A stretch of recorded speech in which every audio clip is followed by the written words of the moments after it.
his staff reception today to celebrate the 100th anniversary of the U.S. Chamber of Commerce. And part of the reason I like Tom so much is he's a real change agent. He's an entrepreneur. He gets stuff done. And he reminded them of the past, where everyone at the U.S. Chamber worked from 9 to 1 on Saturdays. And he has decided to introduce that newly. Actually, he hasn't done that, but it's a great story.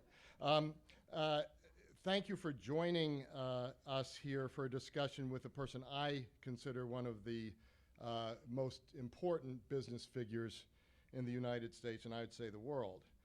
We're very pleased to welcome U.S. Chamber of Commerce President and CEO Tom Donohue and engage him in a conversation of the sort that we don't get enough here in Washington, and that's the crucial economic and, I would say, by association, strategic relationship between the United States and Europe in its global context. And that's what the Atlantic Council is all about, and we sometimes fear that people see the economic relationship in too narrow of terms, either in the terms of what impact the Eurozone crisis will have on the U.S. economy or, say, the U.S. electoral outcome. And we see it as a much more strategic stake. We have several ambassadors in the room, European ambassadors and Atlantic Council board members, and I want to greet you for being here. I'd also like to thank our partners at Deutsche Bank for sponsoring today's event. The Chief Executive, Joe Ackerman's on our International Advisory Board, Frank Kelly's on our board, and this event is part of our Mapping the Economic and Financial Future Speakers Forum. This flagship speaker series has hosted leading thinkers like Bob Zoellick, Christine Lagarde, Senator Chris Dodd, and more, and we're honored to add Tom Donohue to that list. And it's an important moment to do so. On Friday, the world's leading economic policymakers will come to Washington for the spring meetings of the World Bank and the IMF. The timing couldn't be more critical, a defining moment in the global recovery, and I would say very much in Europe's future.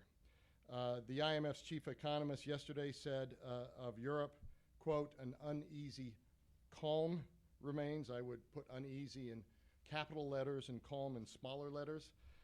One has the feeling that at any moment things could get very bad again.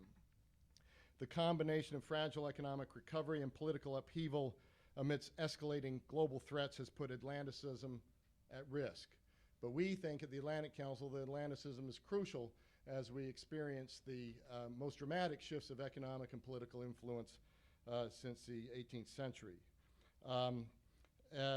We are going on the offensive to promote Atlanticism in its global context.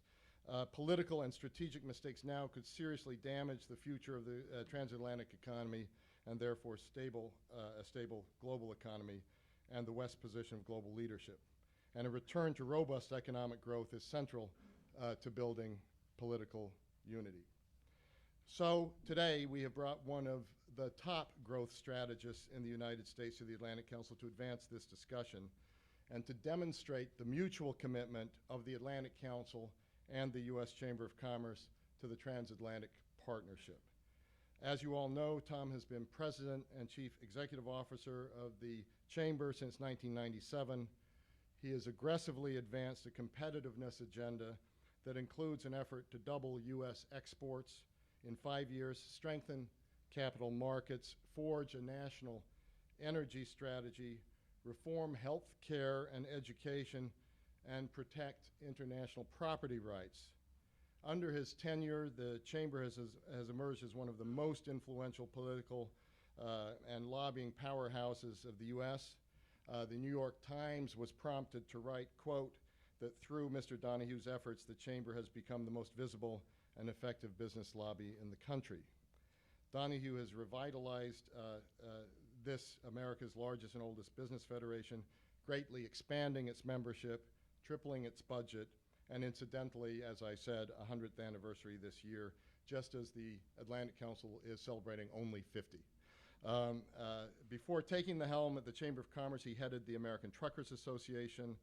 He earned a bachelor's degree from St. John's University, an MBA from Adelphi University, and holds honorary doctorates from Adelphi, St. John's, and Marymount. With that, Tom, the floor is yours.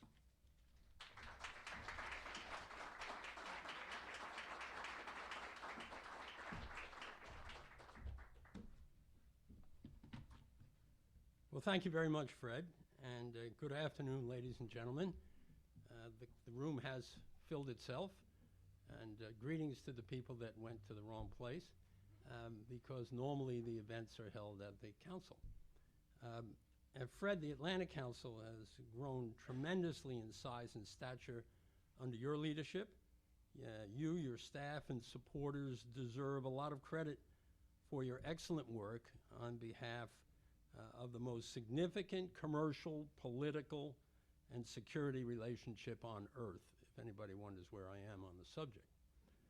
This is a very special occasion, not just for the personal honor of being here, and I mean that, but today we are actually observing our 100th anniversary. Now, I believe if there were a serious investigation, there might be questions, was it exactly this day or next week, but clearly this afternoon we had our staff party, so it is today. Serving the cause of economic freedom has become the greatest privilege of my life, but it hasn't always been easy, and it's not going to be easy in the future. In fact, running the chamber is a little like running NATO. Please don't think we have those delusions of grandeur, but the great challenge of herding cats in order to provide collective security against bad ideas. And if you think about that, it's part of the challenge. We've been reflecting on a lot at the chamber about how much our role and agenda have changed over these years. Perhaps the most significant change is that we are now truly a global organization at the chamber, with an array of international issues to manage that is growing longer by the day. We have recognized that it would be impossible to effectively represent the business community without being fully engaged in global affairs from an economic, security, and even from a geopolitical perspective. That's why we have more than 60 people working on our international activities, backed by a network of bilateral business councils, regulatory task force, and about 115 American chambers around the world.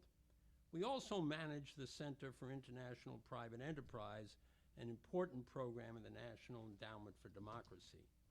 Over the past 3 decades, that organization, as we call it, CIPE, has run some 1,300 reform projects in 100 countries around the world.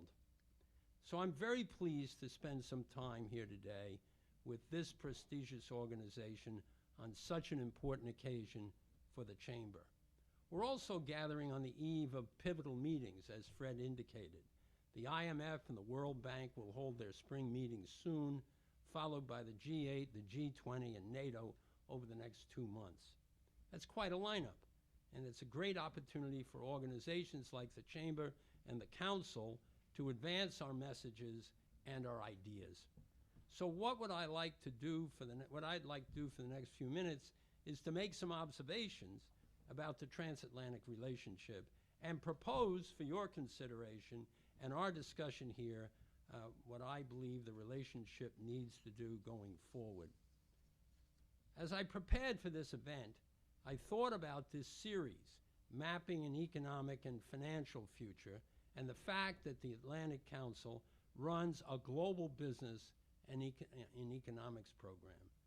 Some might find that surprising, since you are so well known for your security and foreign policy expertise. But it is a very telling and very smart. It is a testament to the synergy of security and prosperity. Security can no longer be defined solely by the projection of global power, qualitative military edge, or nuclear throw weights. Increasingly, it's about global competitiveness, qualitative edge and innovation, and trade weights.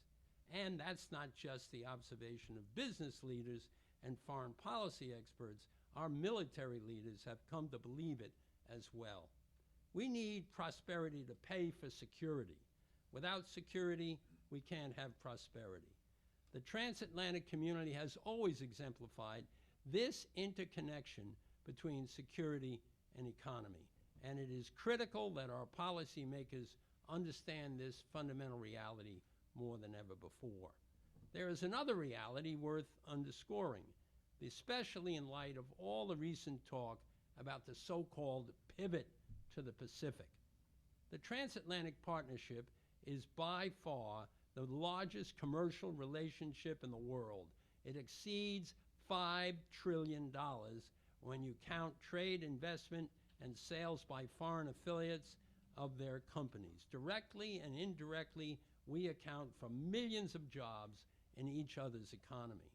Next month, I'll be visiting Ireland to meet with the Prime Minister and business leaders to assess that country's recovery and the opportunities for future collaboration. Maybe it has something to do with my surname, but I always like to remind folks that the United States has more money invested in Ireland than we have in Brazil, Russia, India, China, and South Africa combined. That's just one of many vivid examples that illustrate just how significant the transatlantic partnership really is. Don't forget that even with the rapid rise of new economic powers, the United States and Europe will still account for 45% of the global economy. That's more than just pocket change. And our achievements, our influence, and our leadership go well beyond those numbers. NATO is still the most potent and most essential security alliance on Earth, but just as challenges facing the Chamber have grown and changed over the decades, so that is true about NATO. With NATO on the vanguard, the transatlantic community is now grappling with challenges such as the spread of nuclear weapons to rogue states and non-state actors, regional conflicts that have the potential to disrupt the entire global supply chain, and the compelling need to protect us all on the world of cybersecurity. So in my view, the first thing that the transatlantic community needs to do is to stop all the hand-wringing. To paraphrase and twist a Mark Twain's immortal words, the news of our decline has been greatly exaggerated. To be sure, we face the rise of new competitors who are vying for natural resources, human talent, markets, and economic and geopolitical influence.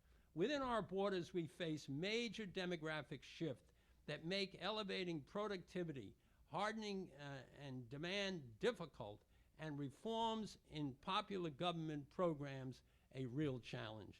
But alongside every challenge, we can think there is also an opportunity.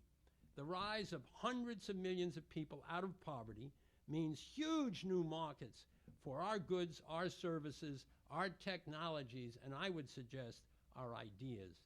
Emerging markets are also exploring with monetary and human capital, which we will be able to tap from them to grow and stay competitive. What will it take then for the transatlantic community to meet the challenges and seize the opportunities sketched out before us? To put it simply, we need to be working on cohesion, recovery, and growth. Let me just say a few words about that. First, cohesion, it's simple. We are stronger together than we are alone. Sticking together as an alliance for prosperity and security is the only way to keep the transatlantic community strong and relevant in the dynamic decade ahead. Without cohesion, we will be unable to overcome shared challenges. One example is the rise of state capitalism. Last year, it was reported that between 2004 and 2008, 117 state-owned and public companies from Brazil, Russia, India, and China appeared on the Forbes list of the world's largest companies. About 240 mainly American and European companies dropped off the list. Economic competition between private sector economies and those with heavy government ownership and top-down centralized control is neither fair nor healthy. Now, whenever I travel to Europe, everyone wants to talk about China. When I go to China, everyone wants to talk about Europe. And when I travel across America, CEOs want to talk about China and Europe. So it doesn't make sense to duck the subject. The rise of China and other large developing economies is a shared reality, and we face it today. China is an immensely important market and investment partner for both the United States and Europe. At the same time, it's a tough competitor in third world country markets and within our own borders. We find ourselves competing with formidable state-owned enterprise whose government is working with them to help them develop and prosper. So how should we approach this equation? What do we do to deal with it? First, we should stand together in working through the WTO and other forums to ensure that all the members of the international community play by the rules and adhere to globally accepted standards of integrity and fair play. Second, we should accelerate our own efforts to launch and compete a US-EU Economic and Trade Pact to lower barriers, to converge regulations, and to expand job-creating trade and investment. We must inject more ambition into our own economic partnership. No one should mistake these activities as a call for the United States and Europe to gang up on China or curb its growth or progress. China's economic progress has been extraordinary, and its positive development for the human condition. The same is true for the rapid progress we are seeing across Southeast Asia, in India, and in Latin America. And that leads me to my third point about our relationship with China. I believe that the United States should start discussing ways to broaden and deepen our commercial relationship with China. This includes the long-term consideration of a comprehensive bilateral U.S.-China trade agreement. We are making good progress in moving towards a trans-Pacific partnership with some of our key ASEAN and Latin American partners, so the obvious question is, why not China? Why not China on its own deal with us? Europe might want to think about the same thing. I understand all the difficulties. I know how long it would take. I know that there are already robust dialogues underway between our countries to resolve commercial friction. Nothing should distract negotiators from the important work of achieving progress in the near term. In fact, resolution of some of these problems could be the first building blocks of a broader trade agreement, just as a bilateral investment treaty with China could be another important step along the way. I know the EU has already been exploring the possibility of a bilateral investment treaty with China. Clearly, this is an area that is ripe for our mutual discussion and analysis.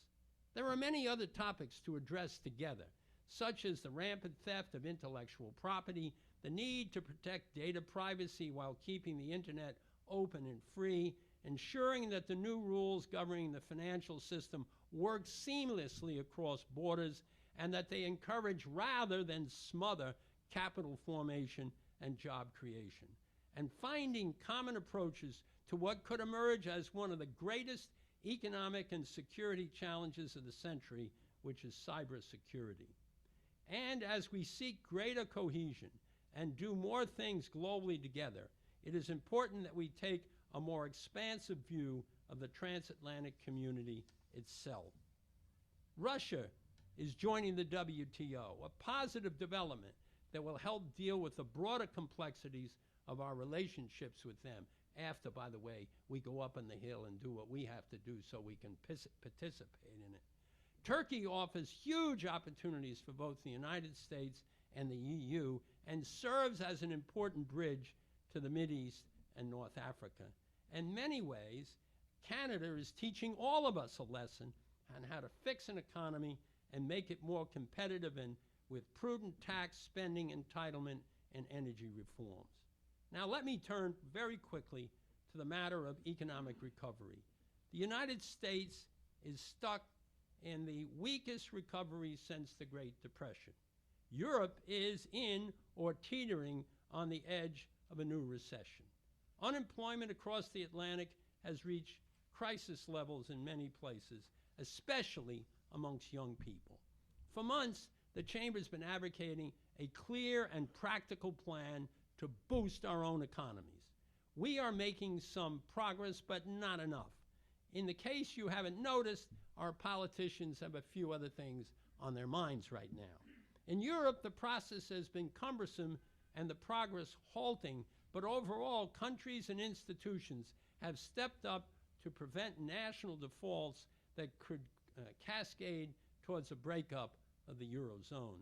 Such an outcome would be a fundamental disaster. The economic benefits of a unified market and a common currency are crystal clear. The free movement of people and of goods and services and capital has significantly enhanced Europe's competitiveness. Recovery depends on our individual actions as well as our collaboration. Our most important step must be to make existing regulations more compatible. We must also put our fiscal houses in order. No more delays, no more excuses. You know, once in a while, in Washington, you hear something that sums up the problem to a T. When asked how to best respond to fiscal crisis, a candid EU politician replied, and I quote, "We know what to do.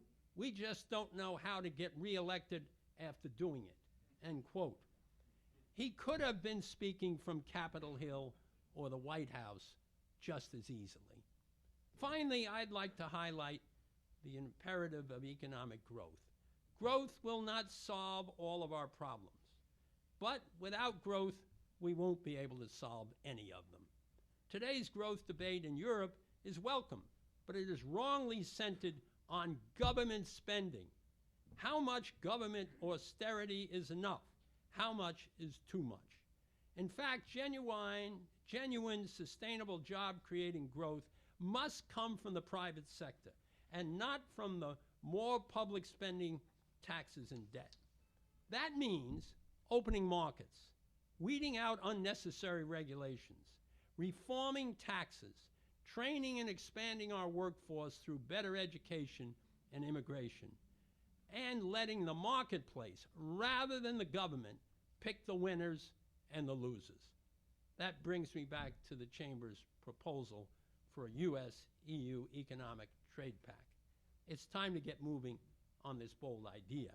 Competitive pressures are building, and the need for growth is more critical than ever. We don't need another amorphous concept with overambitious labels that can mean anything to everyone and has no mechanism for action. We need specific sets of negotiations with tight timetables and firm deliverables dealing with tariffs, services, regulations, procurement, and investment. The experts have long touted the military interoperability at NATO to meet shared threats. It's time to match it with greater economic interoperability to share and seize opportunities on the economic side. So, ladies and gentlemen, let me conclude. In the last century, the transatlantic community saved history. Now it's time to make history. Doing so requires cohesion in security and economics through a stronger NATO and through a vibrant economic partnership for prosperity. It requires recovery from financial and fiscal crisis through common sense, discipline, and a large dose of courage. It requires growth by unleashing enterprise on both sides of the Atlantic through policies that promote trade, investment, innovation, and expansion. The imperatives facing the transatlantic community are clear. We have to grow, and we have to lead. We must grow by boldly reaffirming the free enterprise principles that built our great economies, and rebuild them out of the ashes of conflict.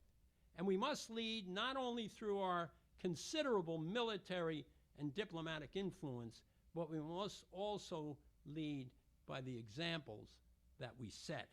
We must make needed policy changes that reflect our changing demographics and the new realities of a competitive world. And if we truly believe that the path to global growth and progress is through free trade, open investment, and regulatory cooperation and convergence, then we must start our own negotiations on these critical subjects and do it now. If we fail to grow, and if we fail to lead, we will lose more than opportunity. We stand to lose the collective prosperity and the security that we have worked so hard to build. Standing still is a prescription for economic stagnation. Standing still would be a violation of what we believe in terms of our need to lead, for which the international community would pay a terrible price. Our decision must be to grow and to lead, and based on who we are, what we stand for, and all that we have achieved in the past, I'm really confident that if we follow this map, we will come to the right place at a much earlier time than people are currently calculating. I thank you very much. I look forward to the discussion and the questions, and I appreciate you all coming to celebrate our birthday.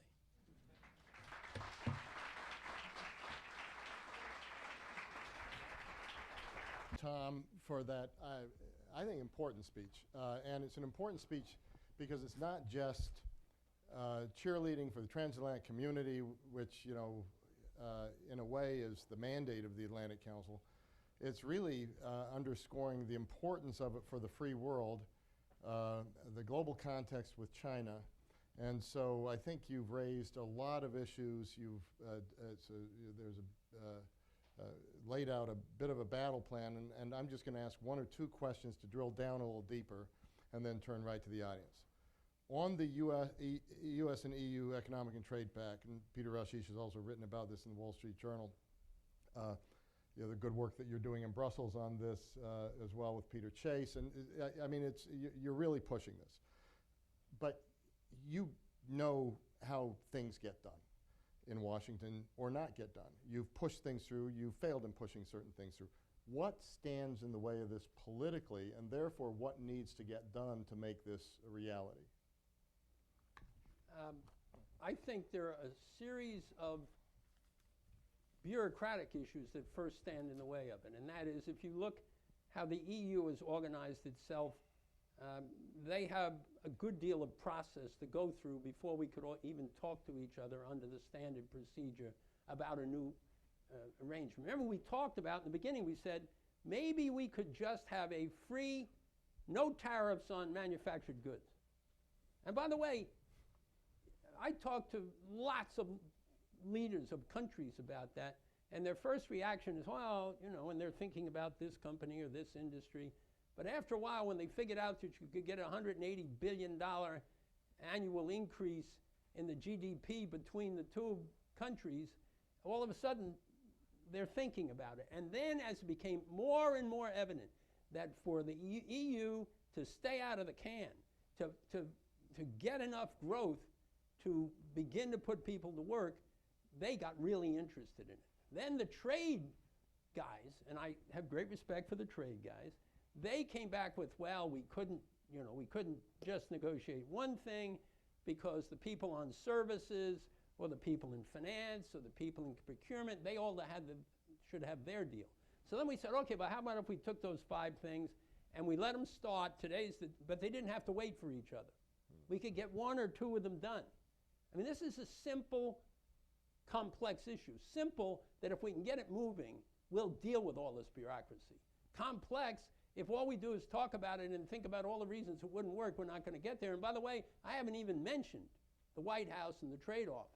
But our whole strategy was to get enough of a head of steam in the EU because they desperately need some growth, as we do, but we have some movement here, that maybe that would work everybody up, and maybe we could do it after the election or during the time. This is a complicated issue that can be done. And all we need is enough fear and enough economic pressure and enough people talking about it that after a while becomes a reality. I mean, if Boyd and Gray starts talking about it, then everybody's going to run out and get behind the deal, you see. But, I mean, in the beginning, Merkel said, what, are you crazy? We can't do that. And then she said, maybe we could. And she talked to the president about it. The guys in England and the UK, they said, I think that's a good idea. And people were going to the G8 meetings and coming outside and talking to the press and saying, I think we should do this. Hey, look, we all run up against a wall trying to do a lot of things, but this can be done. There was a Business Europe delegation here that wanted to push things through perhaps as early as the G8 meeting in May, get something going. Is this foolhardy election year? Is there any way to do anything now, or is this something that has to happen after an election? Well, you know, some people would like everybody to go on vacation for a year while they all do the election stuff. I think it's a great time to do it. I mean, you have the great potential to become an issue in the campaign. You have a great potential that people that are running campaigns may not want it to become an issue. Look, this is a great time to do it because the need's there. The fear is there. I go around talking to a lot of these heads of state, and the fear is in their eyes, and they're not afraid of the national security issues. They're worried about putting people to work. They're worried about getting their economy going. They're worried about what's going to happen to the Eurozone. What do you do with chicken? How do you handle agriculture? Well, you know, but I'll show you my lack of sophistication here, okay? I always thought that trade negotiators had it all wrong. They start every negotiation with the most difficult issue, agriculture. If you're negotiating a labor contract, if you're buying a company, if you're negotiating, you know, some other kind of a, you know, political arrangement, you put the toughest thing last. You start off with an agreement that says nothing counts until everything counts.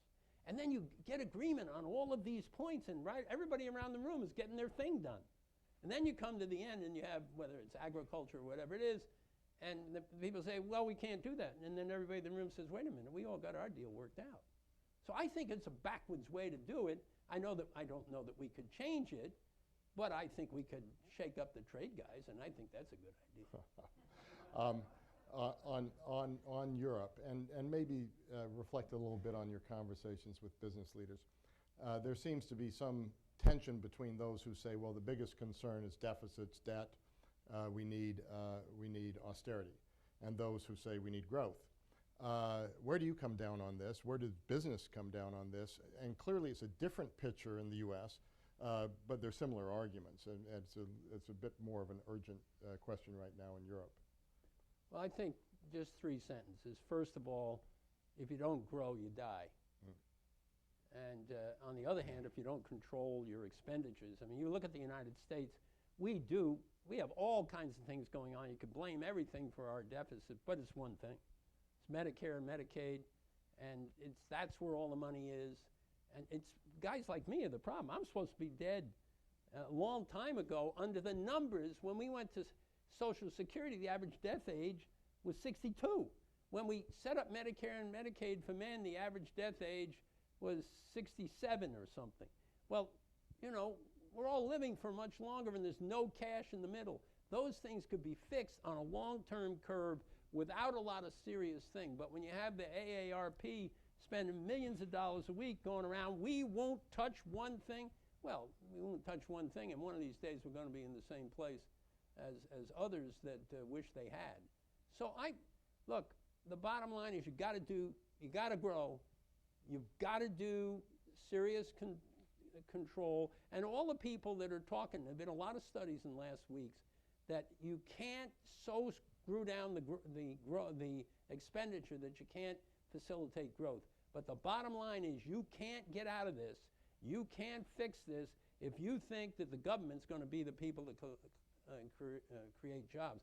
In the United States, American companies are sitting on more than $2 trillion worth of capital. And they're waiting for markets.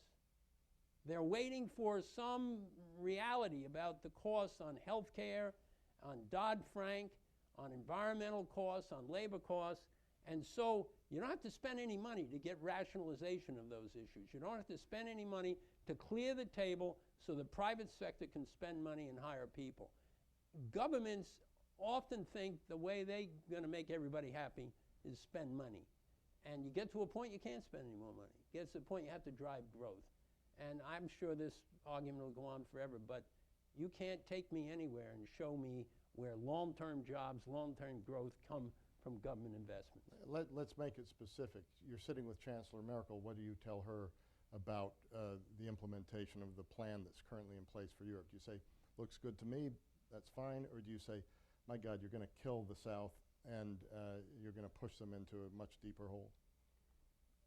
Well, you see, Merkel has been a very interesting position here. You know, when this all started and everybody was calling on her to solve the problems, her political circumstances at the time were not particularly what she'd like. I mean, out in the countryside, she was losing a lot of those elections.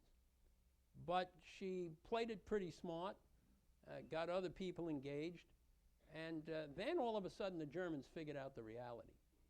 And that is, if the Eurozone collapsed, then the Germans would have the strongest economy in all of Europe and the strongest currency. And if that were the case, then trying to export their products all over Europe in a competitive exchange of products might get really heady. Now all of a sudden, when the legislature and the leaders-to-be in Germany started to see this, they really started to encourage Merkel to get more engaged, because the amount of money that it would take to stabilize those markets and keep the euro and keep Germany out of having to deal with the most expensive currency known to man was, all of a sudden she had a lot of supporters, a lot of them. Now, you know, where do we go from here in Europe? Finally, the central bank, which, you know, was new leadership, weren't going to do anything. Now they've got a lot of money. They're putting money and putting it out, and with the help of the Federal Reserve of the United States through the crisis, and even now, because it's in our interest. Yep. Why were the Chinese all interested about Europe? It's their largest export market. Why should we, beyond every other reason, or in addition to every other reason, be interested in Europe? It's our largest export market. And we have got to put this thing together. Now, I'll make one other point. You will find a lot of people in this government responding very, a little testy to the Europeans and to the Germans and the French when they come in and say, you should put money up for this, you should invest in here. And they say, wait a minute, we agree, and that's why the Federal Reserve helped so much during the crisis on 2 major occasions. Maybe it's a good time for Europe to do some of its own laundry and get out and invest some of its own money, of which they have quite a bit of. Yeah. One more question from me, and then I'll turn to the audience. You and I were at a dinner the other night where we heard a statistic. I haven't checked it out yet, so don't use this until you check it, that the Chinese had just surpassed the U.S. as the largest investor in Germany. I think that was you can tell me if that's whether I heard this right. Here's the question that rolls off of that.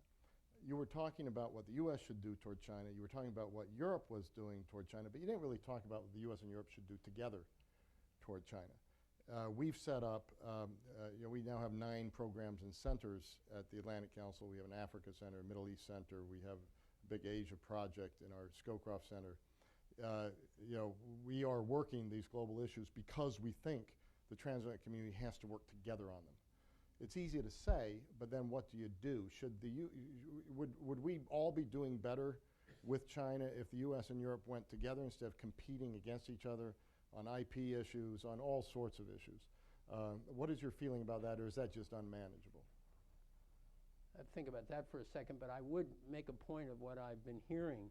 Yeah. I was just I think I told some people I was just down at the meetings in Colombia and so on. And everybody, and by the way, we were talking to the presidents and the prime ministers and others of the countries.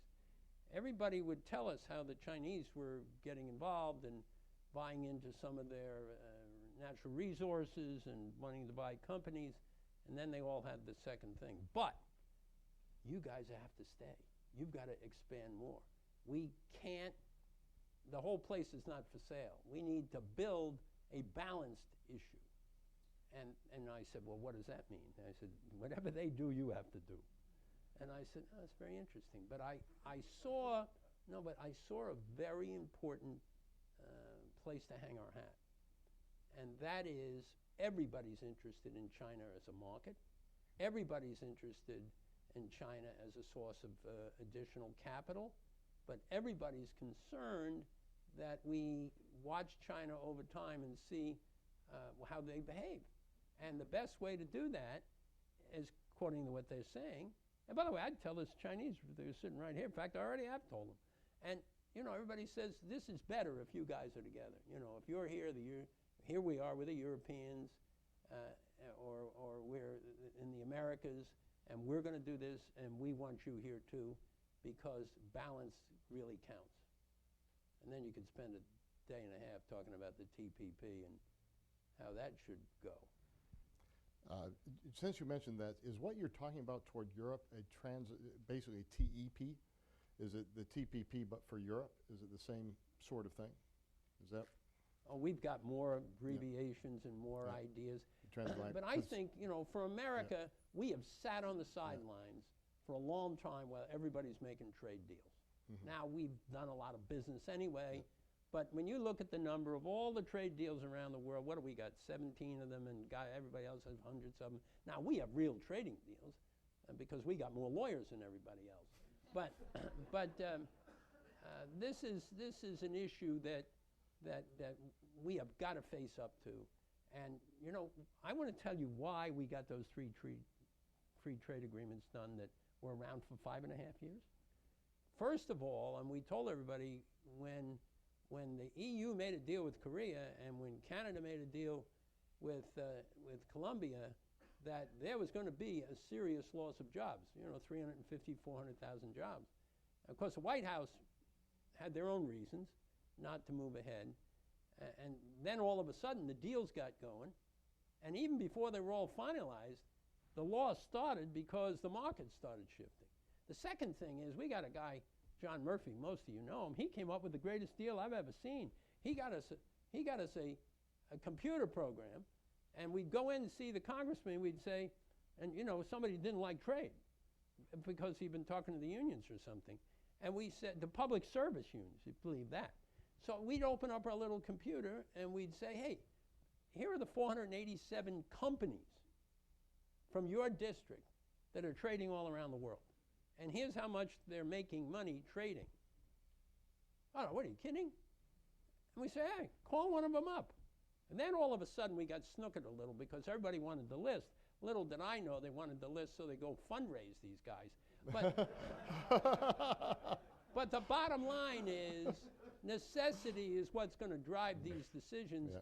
And we can get a TP deal done. There'll be some problem with some people. But we've just got to take advantage of this opportunity and start down the road a lot faster. We're going to get it all done? Of course not. But if you're moving in it and you're pushing it and you're talking about it, we're going to get some of it done. So can I have a list of those companies? No. Sure. Let me turn to Boyd and Gray to start this off. Speaking of prominent lawyers and former ambassadors to the European Union.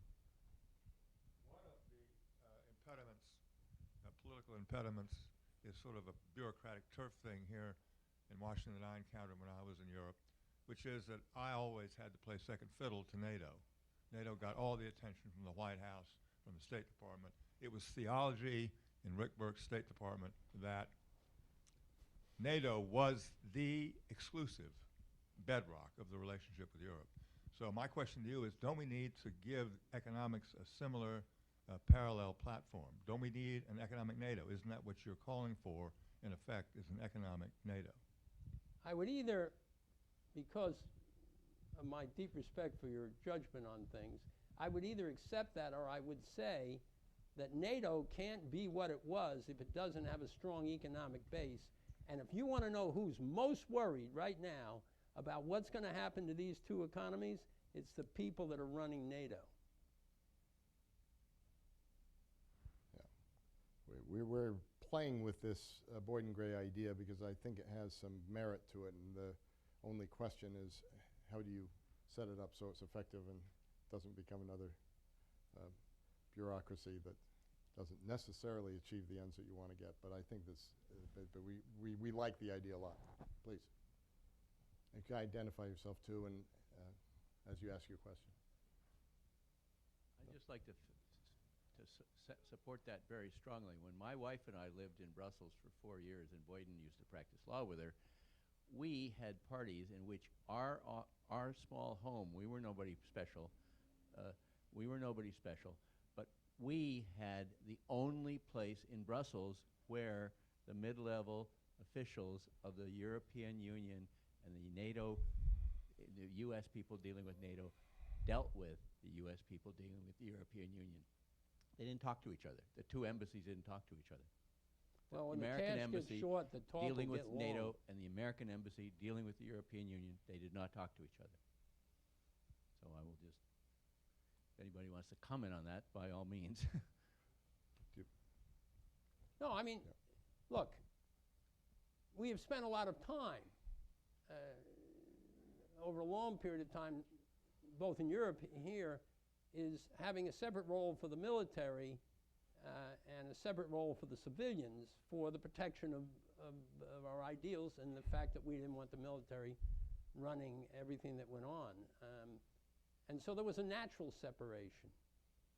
But if you were to talk to any of the really high-ranking geopolitical officers of NATO, they would tell you that its existence is dependent on having the assets, the cash, and the will of the people to put the money in, instead of saying, if the economy's going down, you know, what happens? As soon as you have really serious economic problems, you go to protectionism. And what happens, you begin to look at what you're not going to fund in relation to what you are going to fund. And I think, I believe that NATO, in a reflective mood right now, is worrying about where the money's going to come from. Paula Stern. Thank you. Paula Stern. I was interested in what you think should the sequencing be with regard to a U.S.-EU trade pact versus your notion that you mentioned before you even mentioned the U.S.-European trade pact, which was a U.S.-China agreement. It's my impression, based on observations with regard to U.S. and Europe vis-a-vis China, that we get a lot done together. The rare earths example is a very good one right now. We are coordinating vis-a-vis China. An example where we didn't see eye to eye and couldn't coordinate with Europe vis-a-vis China was on exchange rates and currencies. So I'm wondering how you're envisioning a sequencing. Do you want to focus first on the U.S.-EU trade pact and then go from there and tackle this notion of an agreement between the U.S. and China? How really important is that China No, I mean, deal?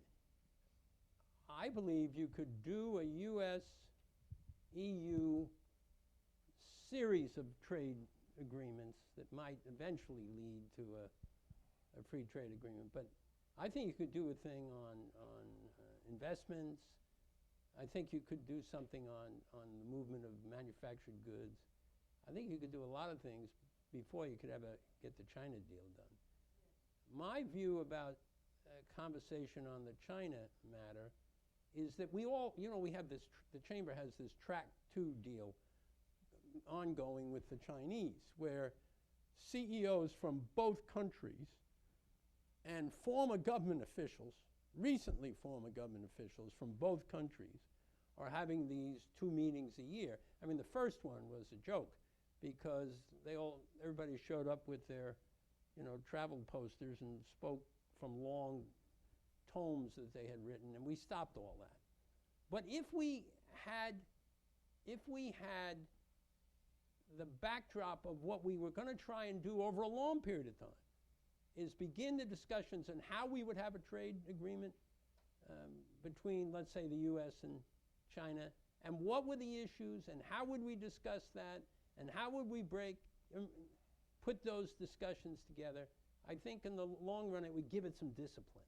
Because if you think about the meetings between the U.S. and China, many of them very substantive, but when we get to some of these things, it's a game.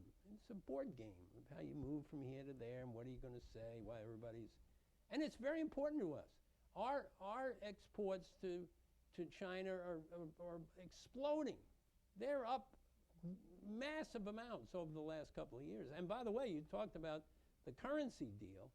I think maybe reality has now gotten Romney off the hook on what he said he would do the first day he came into office, because in 2011, there was a major adjustment in the value of the Chinese currency. And then in early 2012, just recently, they announced that they're making a further adjustment. So the bottom line is they're within striking distance. You can't make the argument anymore. I told Schumer the other day, go check those numbers because your argument's going right out the back door. And but so you know, I think you could do Europe things right away. These are our friends. These are people we know. These are people that have a lot of shared values. These are people that you know, we all know they all have separate kind of personalities. Of course, you always try and figure out who you're going to deal with. I'm not sure how it is dealing with the commission and 3 presidents and parliaments and everybody, but I'll tell you what would move it. If there was $180 billion worth of increased economic activity and all sorts of opportunities to create jobs, and if there was some movement on visas on the side, and we could get back to tourism, travel and tourism, and you know how many jobs we could create in this country if we just went back to where we were on travel and tourism 5-10 years ago? It's unbelievable. So I do that first. The China deal is sort of an idea how to organize the debate. That makes sense, please.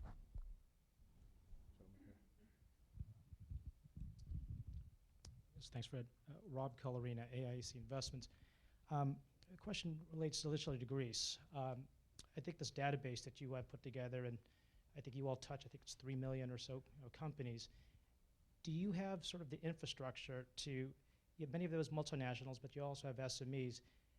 When Greece was talking about withdrawing from certain unions within currency, what have you, within Europe, that has global implications on financings and other things.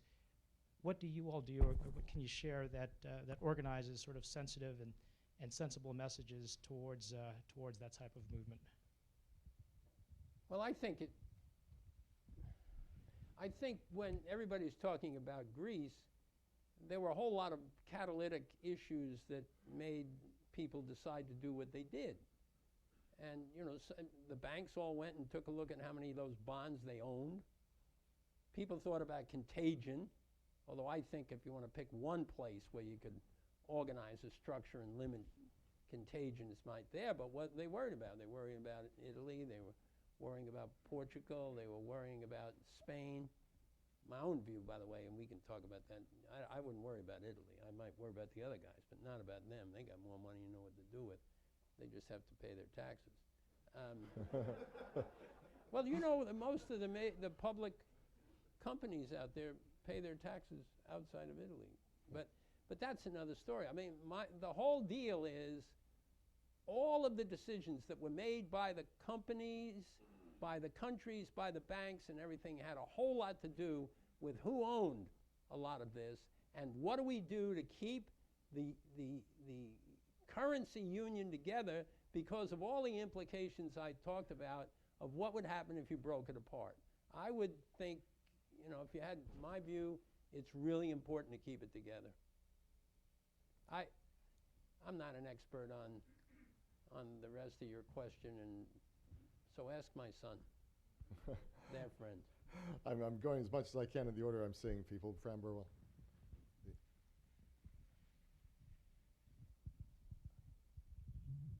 Hi, thank you for your remarks. Fran Burwell at the Atlantic Council. One of the arguments that inhibited movements towards a transatlantic free trade agreement previously, and I think stalled the debate for a while here, was people's preference or desire to see the multilateral process go forward. But Doha's been stalled for quite some time. Do you still think that that argument has validity? is doing a bilateral agreement between the two largest partners something that would permanently damage the multilateral process, or is there a way to get around that? And maybe the multilateral process isn't as effective as it used to be. I'd like to hear your views on that. The second question, if you would, you sort of mentioned the need to repeal Jackson-Vanik in talking about the Russian accession to the WTO by saying that we need to do what we need to do. What do you think is stalling this? And what do you think needs to happen for us to remove Jackson-Vanik or graduate Moscow from Jackson-Vanik? Thank you. Well, let me do that first. If we don't do that, then everybody else in the WTO gets a preferable arrangement on tariffs and other significant matters, and we sit here holding the bag. Is that a fair? I'm talking from a trade perspective. Now, why would it be hard to do that now? You may have noticed we're in an election year. There are some issues going on in Russia that we watch the election and Putin's engagement in all of that. And so there are a lot of folks who seriously believe and are honorable and very smart people that we ought to use this Jackson-Vanik thing as a way to put some pressure on our friends in Russia, but the pressure's all on us. I mean, what do they care? I mean, they want to buy and sell our stuff maybe, but I mean, this pressure's on us, and when we can't compete because of the tariffs and all that stuff, which are now going to go down, I think we're at a tremendous disadvantage. So I know people in the room here are much smarter about it. I will tell you, we're going to put a lot of chips on this deal because there's a lot of money on the table, and if we are not in that deal, we have a loss of influence on other issues that are very significant to us. Now, about the question of all the reasons we shouldn't have done these things, because we were going to have this extraordinary global agreement. You may have noticed that Pascal Lamy just this week announced the formation of a group of people to sort of get together and figure out what is Doha light. What is some things that everybody agrees to that we could, because what he wants is some motion. If he can get some movement, and by the way, we all agree with that. I mean, that's why I agreed to join that group. Not that I know a whole lot about that, but we have very talented people in those areas, as you do, and we're talking about how we share information. I think it would be a lot easier now, perhaps, to get some bilateral or multilateral agreements than would be before. And I think that once you did it, now maybe I'm 100% wrong on this, but think about this. If the EU and the US made a deal, how many people would want to get in on that right now? And if the EU, US, and China made a deal, how many people, you know, there's a lot of ways to build a house. Maybe you ought to prefab some of it. Make a deal over here, make a deal over there, make a deal here, and put them all together and you have a deal. And that could be very naive. But I just know that we have been talking about a global agreement for a long time, and we probably ought to, if we're unable to get that right now, and we could do some collective issues, we probably ought to move forward. Now, by the way, even if we don't get an agreement, we need to keep this WTO thing going, because the rules-based thing that we have everybody in, it takes all the steam off and people can get in and have a good fight about something. It took a long time to teach the Chinese that. And then they figured out as soon as we sued them on something, they sued us on something. But the point is, made them feel better. And we had an outlet for this. So I'm not giving up on the value of some broader agreements. But if I can't make an agreement with everybody in the room, maybe I could get the agreement of the first 3 lows of people over here, and then we maybe can drive that somewhere else, or maybe I'm wrong. But I just don't want to sit still on it And I think why both the EU and the US have serious economic challenges in front of them, this might be useful. And some have also talked about the WTO perhaps being more encouraging about bilateral deals, but with certain standards and expectations that they set for Which them. would maybe to put them Yeah. together. And by Yeah. the way, no, I'm not going there. That was a good one, but I'll not go there. Would you like to go there? No, maybe